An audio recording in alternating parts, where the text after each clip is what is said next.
Okay, what if I told you that a tiny invisible brick, something that's in the steak or the tofu you eat, holds the key to both building your muscles and maybe even triggering diabetes? Well, today we're going to build the story of Valine, one of life's most essential and, as you'll see, most complicated building blocks.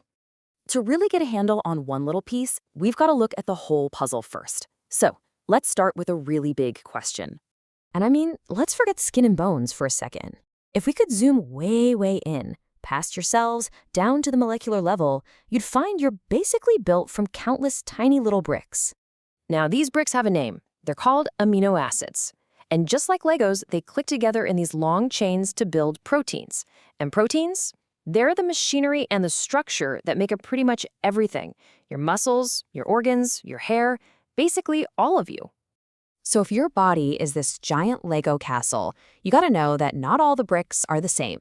Let's zoom in on one specific type that is absolutely critical. Our star for today? Valine. Your body uses about 20 different kinds of these amino acid bricks to build the whole shebang. Valine is one of them, but it's got this special status. See, it's a brick that your body's own internal factory, well, it just can't make it. And that's what makes valine so important. Think of it like this. Your body has a factory that can whip up some of its own amino acid bricks, no problem. But for a special group, called the essential amino acids, the factory is missing the blueprints. And valine is one of them. You can't make it. You have to get it from the grocery store. In other words, from the food you eat. So where do we find this super important building block? Well, luckily, it's in a ton of protein-rich foods. We're talking about things like meats, dairy products, soy products like tofu, and also beans and legumes. They are all fantastic sources for stocking up your body's supply of valine. All right, so you've eaten your meal, it's rich in valine. Now what? What does your body actually do with these special bricks once it's got them? Well, once it gets inside your system, valine is put to work on some major construction projects.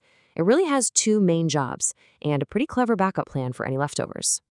It's actually a pretty simple process. First, you eat it. Then, your body gets to work on its main job, building and repairing tissues by making new proteins. But what about the extra pieces? Well, your body is incredibly efficient.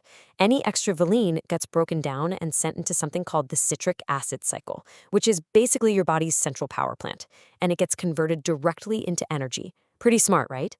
So far, valine seems like a total hero, doesn't it? It builds you up, it fuels your body, it's essential for life. But this is where the story gets a little more complicated. You know, like a lot of things in biology, the dose can make the poison or the hero. Turns out, having really high levels of this essential building block might not always be a good thing. In fact, recent science has started to uncover a bit of a darker side to valine. Yeah, so get this. Multiple studies have found this really startling connection. People with type 2 diabetes often have way higher levels of valine in their blood. This points to a link between a lot of valine and something called insulin resistance. That's when your cells start to ignore the signal to take in sugar from your blood, which is a classic sign of diabetes. So this is the million-dollar question, isn't it? After everything we just said about how essential it is for, building your entire body, could valine actually be the bad guy in this story? Well, not so fast.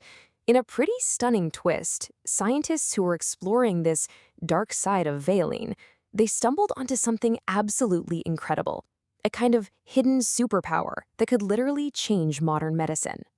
In this groundbreaking experiment with mice, scientists figured out they could actually harness this effect. They put the mice on a diet with almost no valine in it. And this temporarily cleared out the mice's existing blood stem cells.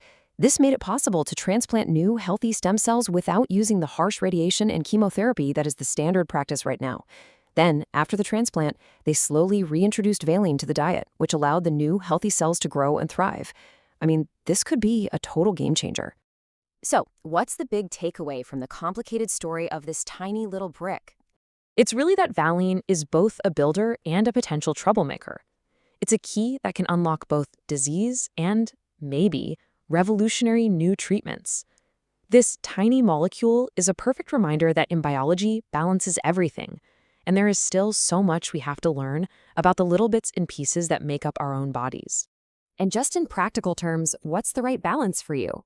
Well, research suggests that for general health, adults need about 24 milligrams of Valine for every kilogram of body weight every day. That's what it takes to keep your internal castle in good working order. So let's end on this thought.